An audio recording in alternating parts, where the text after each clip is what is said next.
And Christina Elmore, if you all want to sit, we're about to go through this autopsy, and I know it may be a little emotional.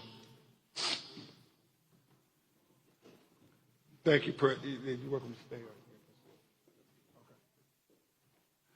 here. Okay.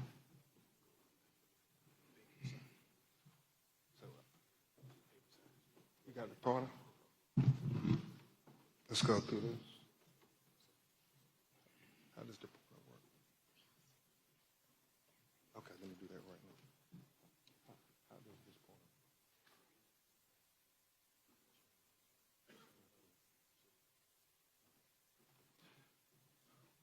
pointer? As we begin to present the preliminary findings of the autopsy, we want to especially thank Mr. Colin Kaepernick for not thinking it robbery to pay for the autopsy.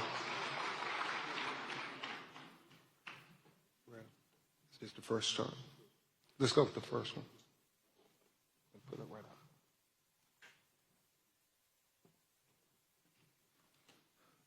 So, where's the...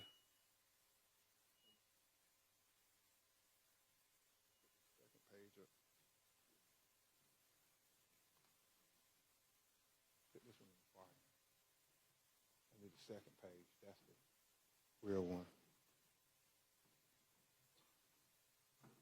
Give me Nolan's picture. Give me Nolan's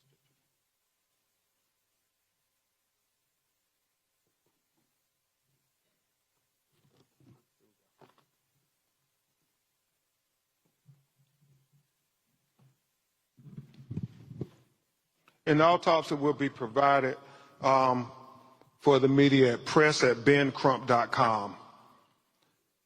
And so,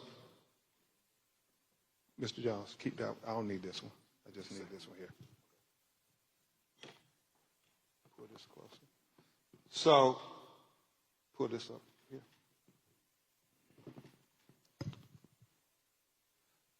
So, Dr. Roger Mitchell, board-certified forensic pathologist, performed a preliminary report on the death of Nolan Xavier Wells. He conducted and presented this report on July 19th, 2026. Preliminary report, second autopsy, death of Nolan Xavier Wells. Cause of death, undetermined, pending investigation. And we'll explain that as we go through the report this morning. The manner of death, undetermined, pending investigation. Statement of examination. This forensic pathologist was retained to perform a second autopsy examination on the body of Nolan Xavier Wells.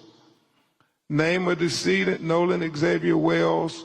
Age 18 years old. Race, black. Gender, male. Date of death, unknown. Second autopsy date was performed on July 10th, 2026. Preliminary findings. And this is significant. Focal area of red discoloration in the soft tissue of the back of the head, the occipital region. He said the etiology is unknown at this time. He said the body was received after the initial autopsy.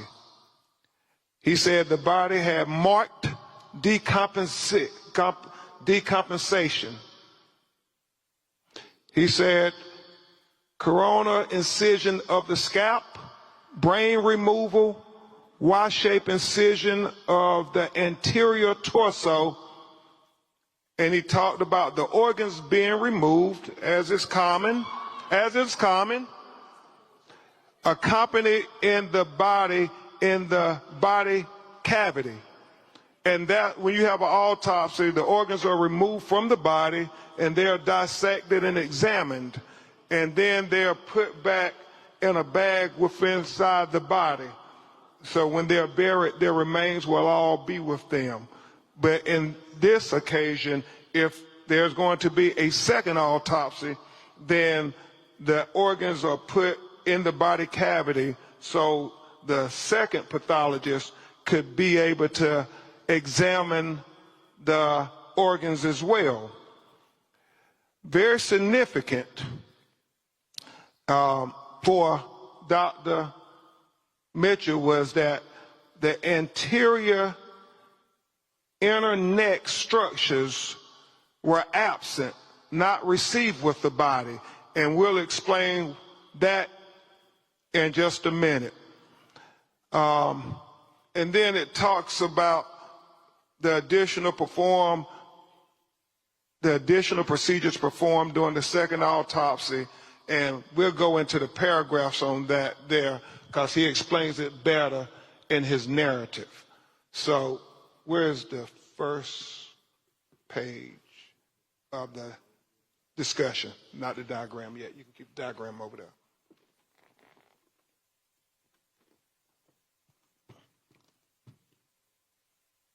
Move this back, Lisa.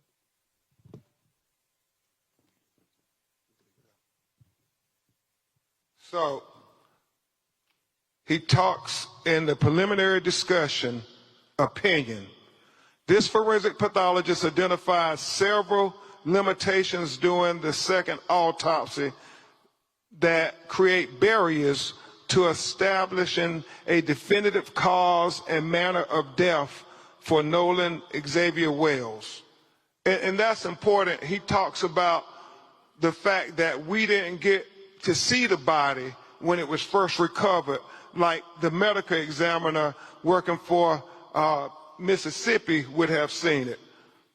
He talked about the second autopsy performed on Nolan Wells revealed marked decompensation or changes. Marked decompensation can obscure the presence and absence of bruising on the skin surface, especially during a second autopsy examination. What he's saying, because the body was so decomposed that you couldn't tell if there was bruises or abrasions on the body when he received it on the 10th of July.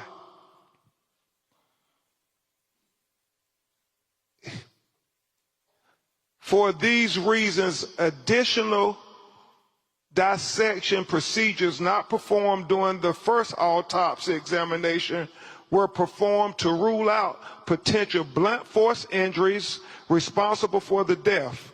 These procedures included facial dissection, posterior head and neck dissection, dissection of the ribs, the pelvic, dissection of the subcutaneous and deep soft tissue, dissection of the back, the buttocks, the arms and legs. He did all of this to rule out things. He ruled out there were no fractures or deep tissue injuries identified. This was very important because he wanted to be very thorough and very transparent, because transparency is the key to getting to the answers of why Nolan Wells is not with us. So he did that there and was very straightforward, very open, very open. He says, however, dissection of the back of the head during the layered posterior neck dissection revealed a 12 by 8 inch focal area of red discoloration in the deep soft tissues overlaying the occipital bone. And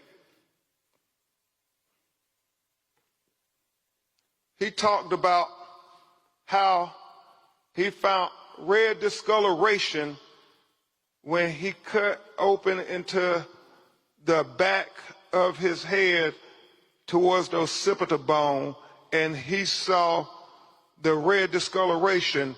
and we actually saw the pictures of it. It's significant. You can't help but notice, why is this dark red here in the back of his head?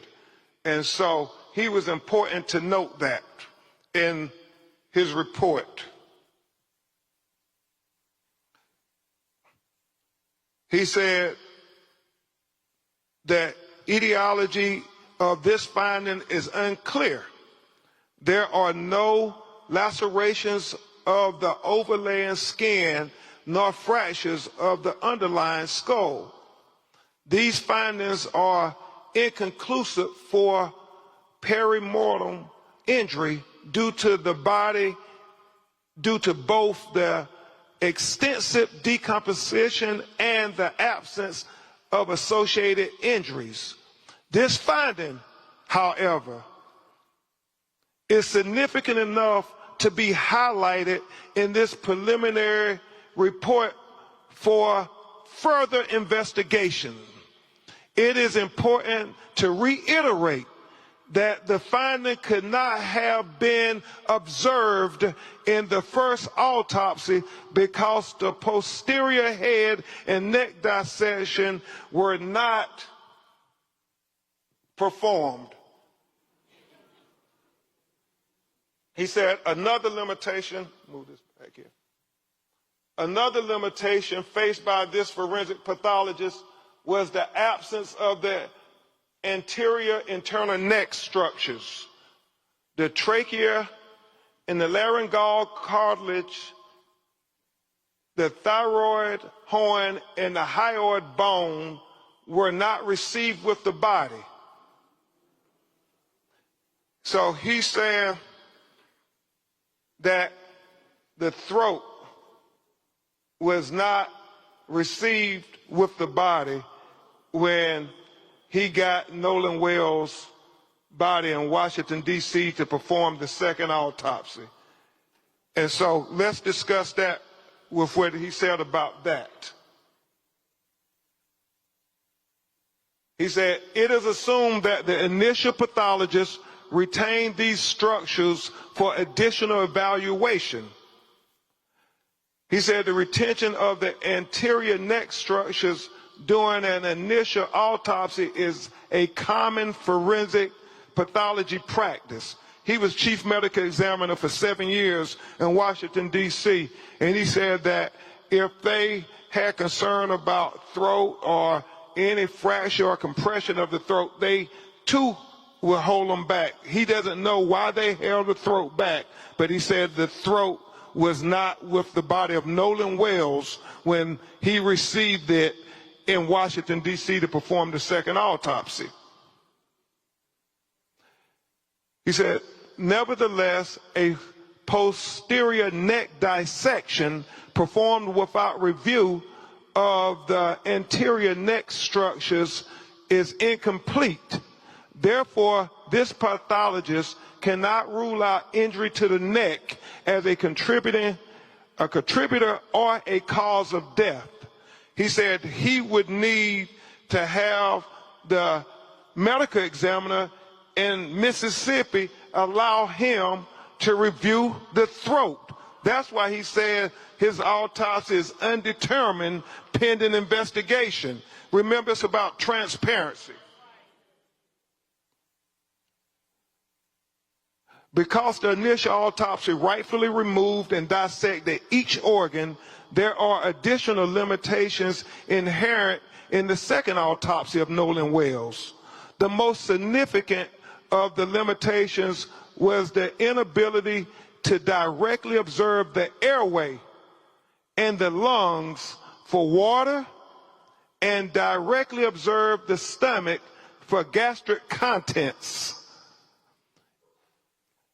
He said it is very significant as to what the initial forensic scientists who got to review the body when it was recovered. We have heard from our call center people saying the body wasn't waterlogged. Well, we need to know those things. But unfortunately, because the body was decomposed and the organs have already been dissected. Those are things we can only get from the initial autopsy. So therefore, again, the manner and cause of death is undetermined until further investigation. We are hopeful that the Mississippi Medical Examiner would give Dr. Mitchell an opportunity to see their photographs and their observations to the condition of Nolan Wells' body closer in time to July 4th. That is very important, and we have to continue to demand transparency, President Johnson.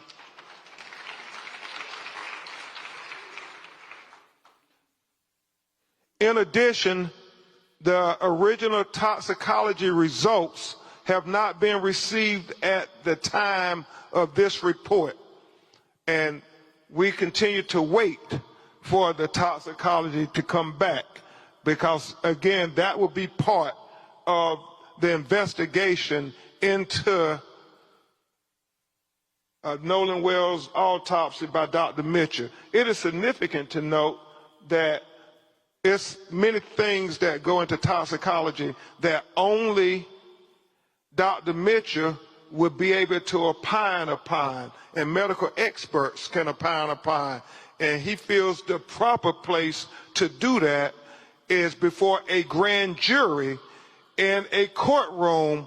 And so we would hope that the district attorney would present Dr. Mitchell before the grand jury as well. We want all relevant information to be heard by the grand jury. Lastly, in cases where a death has occurred in or around a body of water, can you move this back? This is important.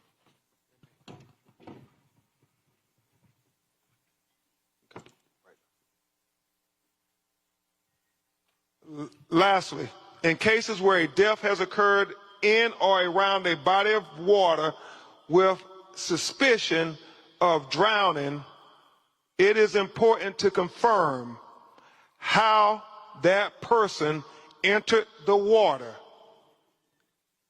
This is the crux of the matter. This information is especially important for those deaths of persons who can swim. As in the case with Nolan Wells, at the time of this report, this forensic pathologist does not know the condition of Nolan Wells. He did not know whether he was conscious or unconscious when he entered the water. He said that would be significant. He said he did not know whether he was forced into the water or unforced into the water. He said that would be significant. So he said the condition of Nolan Wells before he entered the water would be the crux of the matter. It would be of utmost importance to being able to determine a cause and manner of death. He said, definitive circumstances of death are required to determine the manner of death.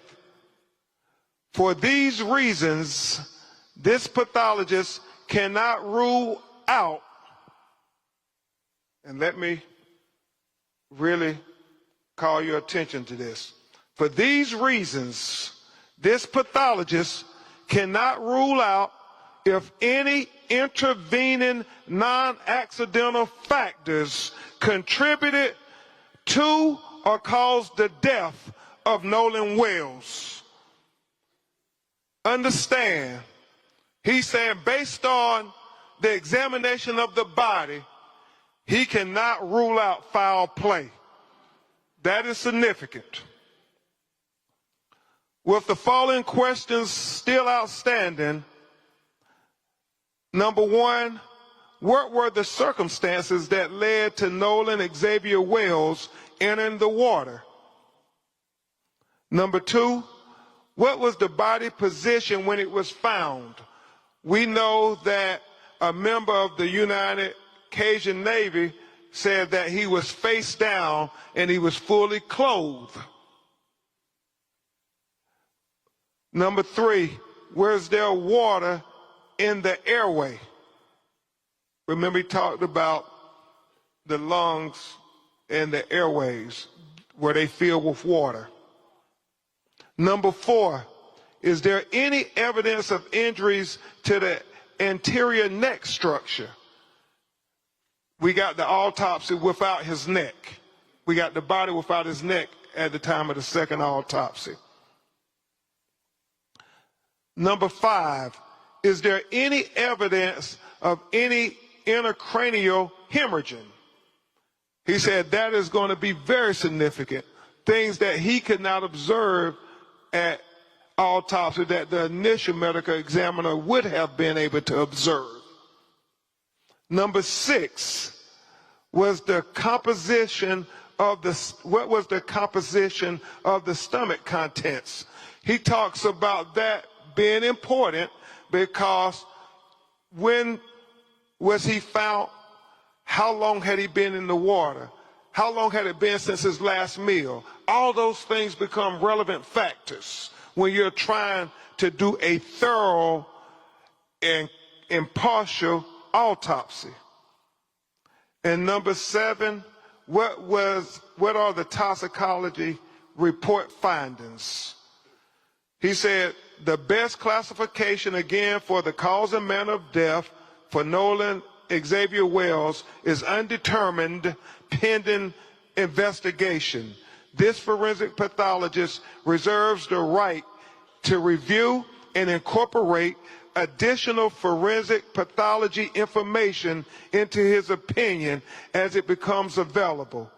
He says the above opinions are expressed to a reasonable degree of medical certainty. Dr. Roger A. Mitchell, July 19, 2026. And we know that, as I said, this is only another part of the puzzle. And even though it tells us significant information, we still have more questions than we have answers at this time. And we will continue to press forward and persist, Christine and Elmore, with getting the answers to these questions. Because yes, we will persist, because as Christine and Elmore and Attorney Parker and I talked this morning, we know that there are so many conflicting stories. The fact that she said him being found face down, the fact that we have other videos where people who have called said that is Nolan, who is in some kind of dispute with others. We're looking at all of these things. The fact that the GPS tracking of the boat is being questioned by many. We're trying to dot every I and cross every T, because we understand that when our children's lives are at stake, it matters. Not just what happened, but what we do in the aftermath of them being taken away from us. And just like the NAACP stood up when another tragedy in Mississippi taking the life of young Emmett Till, we will stand up for Nolan Wells. Just like the NAACP and civil rights leaders stood up when another Mississippi son was taken in Medgar Evers. we will stand up for Nolan Wells. And just like too many of our young people, Trayvon Martin, Michael Brown, Breonna Taylor, Ahmaud Arbery, Botham Jean, Terrence Crutcher, Stephon Clark, Sandra Bland, Atiana Jefferson, Alton Sterling,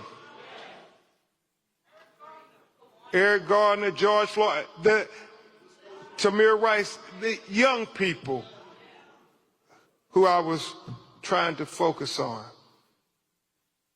Gary, we stand up until we get the truth, until we get justice for Nolan Wells. Justice for Nolan Wells. Justice for Nolan Wells. Justice for Nolan Wells. Justice for Nolan Wells. Justice for Nolan Wells.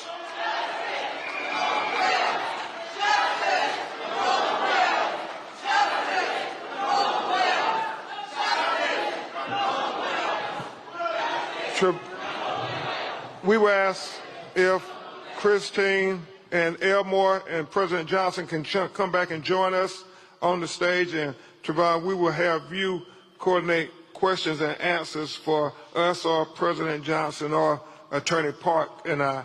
I will say this: as President Johnson comes to the stage, I was sharing this with him and Chairman Russell, Christine Clark. God knows we wish we had you at the Department of Justice now. Christine Clark.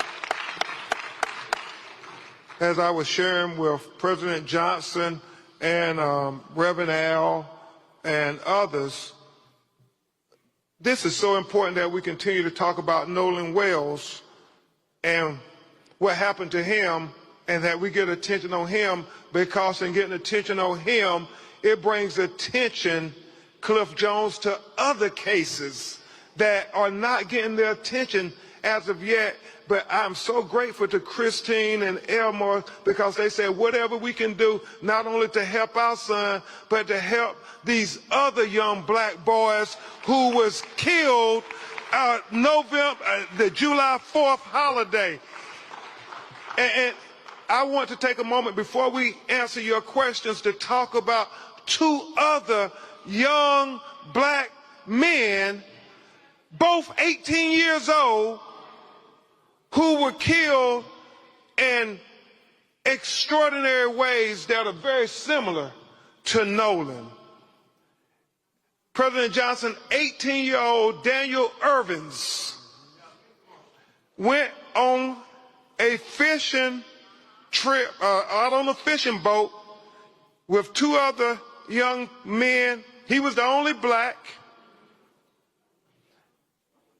It is alleged that he ended up accidentally drowning, but his two white friends got his cell phone and threw it away, got his clothes and threw it away, and then went and deleted all of their text messages with him and social media. Sounds familiar? And they've only been charged with tampering with evidence. And his mother is crying out that they should be charged with murder, because if they will lie about his cell phone and his clothes and deleted messages, then they will lie about what really happened to Daniel Irvins.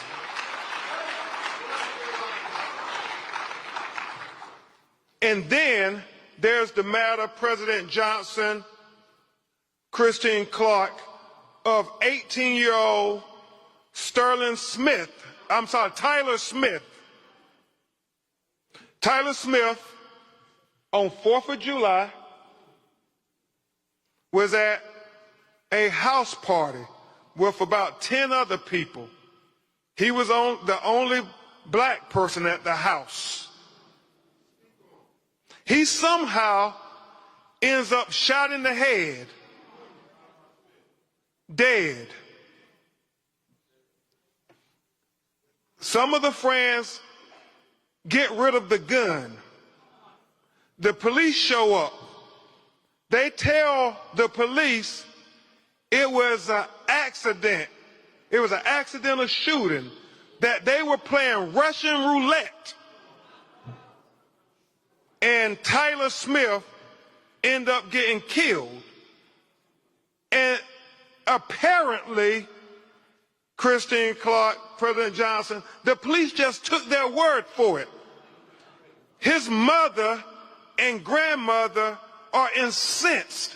They asked the police, did you do a gunshot residue test on his hands? And the reason they said they had to call us, like Daniel Irvin's and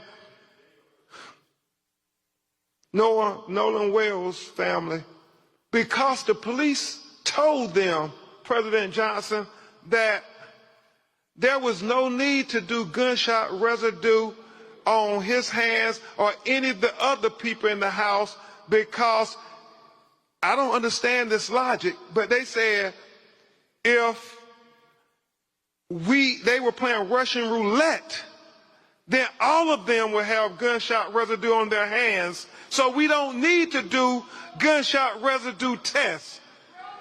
It makes no sense whatsoever. So they are taking the word of these 10 people that your son just killed himself. And you don't have to worry about doing any investigation or testing forensically anything. Just take our word for it. Now, can you imagine in any 3 of these scenarios, had the survivors been young black men and they were with a young white man and he ended up dead, what kind of investigation would there have been? What kind of interrogation would there have been? Would they have ever been able to see the light of day until those questions were answered?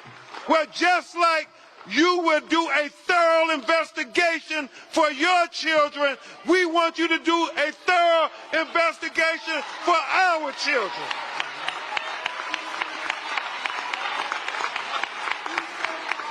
We don't want anything special. We just want equal justice. Equal justice. And so with that, I'll turn it over to Trevon to lead us in the final session. We'll have a few questions. We have my colleagues on either side with microphones. Please announce your name and your media outlet if you have any questions. We're going to be quick because we have other programming going on in real time. We'll go here first. Oh, thank you. Hi, everybody. Samantha Chapman, ABC 7 Chicago. You just unveiled a comprehensive outline of the independent report. Can you summarize for our viewers, because there's a lot to take in, a lot of information. So in summary, can you succinctly tell us what we can take away from this report? And also, if you can provide more details about the neck. Yeah. I heard a lot of people behind me gasping when that detail was mentioned. Yeah. Let me try to be very comprehensive. As Dr. Roger Mitchell said, that the focal area of red discoloration in the soft tissue of the back of the head, the occipital region, is significant because he cannot determine why you have that red discoloration in the back of his brain. That's significant. He also talked about, Mr. Williams, if you can, just the fact that as it's common practice, he was missing his throat when they received the body. And he wants to know why they held it back. He's not drawing any conclusions, but he said he would want to examine it if there were neck fractures or compressions to the neck. And he thinks that's significant to know at autopsy. The reason he says he would hold it back when he was medical examiner because he thought that there may have been some issues with neck fractures. The last thing that is significant is what we said before about him, the condition of his body when he went into the water. Was he conscious or unconscious? Was he forced or unforced into the water? He said those things are very significant. But he started off talking about this red discoloration in the back of his head is something that was of great concern to him. Thank you. Trayvon. We'll go here. Daryl Denard with Chicago Speaks on V103. What specifically are you calling for from Mississippi authorities in terms of transparency, but more importantly, investigations? I know President Johnson is from the state of Mississippi, and the Mississippi Conference president is here. They're calling, as we are, for a fair, impartial, comprehensive investigation. When Nolan's parents heard the sheriff say there's no foul play at the beginning of the investigation, that is cause for concern, major concern. You haven't even investigated, but you're saying no foul play. And so we want them to dot every I and cross every T. You know, we had a meeting with the district attorney, and we expressed to them about our lived experiences. The fact, and you know, they said that's not what happens in her office, but we said we believe if the roles were reversed and there were 3 young black 18-year-olds and there was a white 18-year-old who was with them and he ended up dead, we don't believe that those young black men would not have been interrogated to the full extent of the law. We believe that it would not have been a choice whether they were going to cooperate with law enforcement, if their lawyers and them were going to cooperate.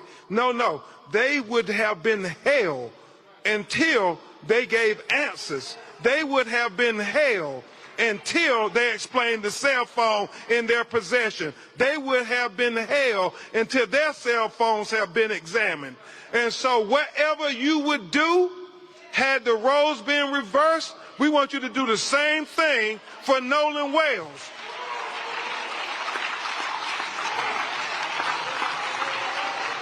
We have time for one more question, and then we're going to have a prayer with our Religious Affairs Committee with the family. One more question here.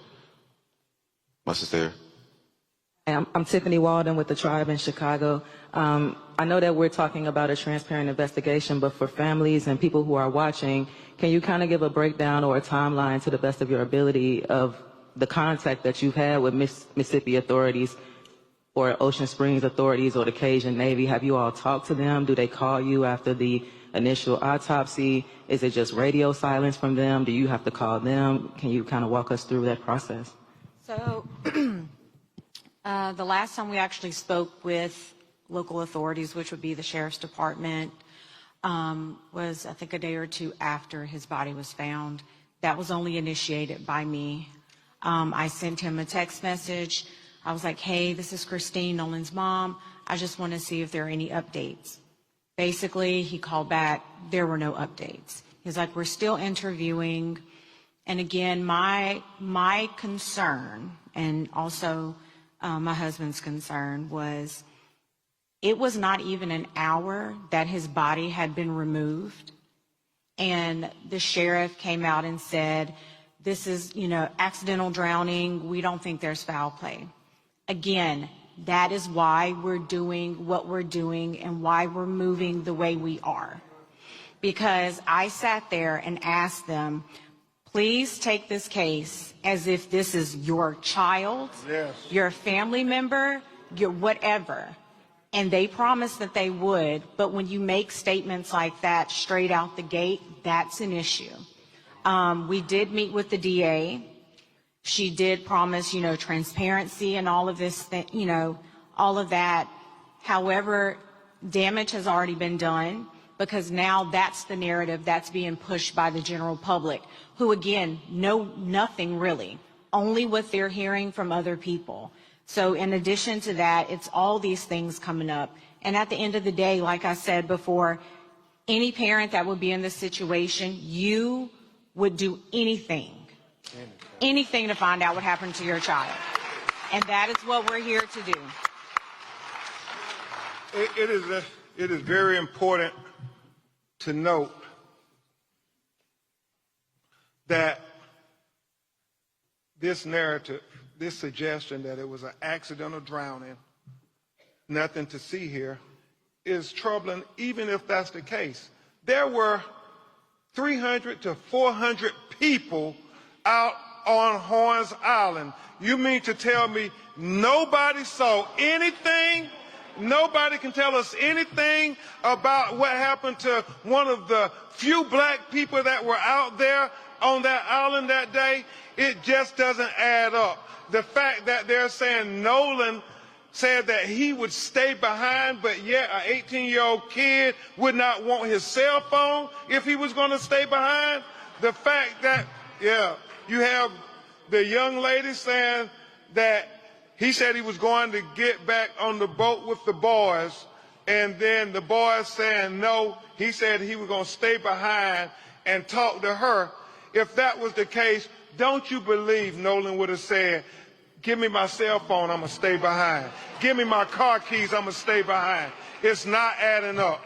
And so we're going to keep fighting and digging until we get the answers, the transparency, the truth, the accountability, and justice for Nolan Wells. Justice for Nolan Wells. Justice for Nolan Wells. Justice for Nolan Wells. Justice for Nolan Wells. Justice for Nolan Wells. Justice for Nolan Wells. Justice for Nolan Wells. Justice for Nolan Wells.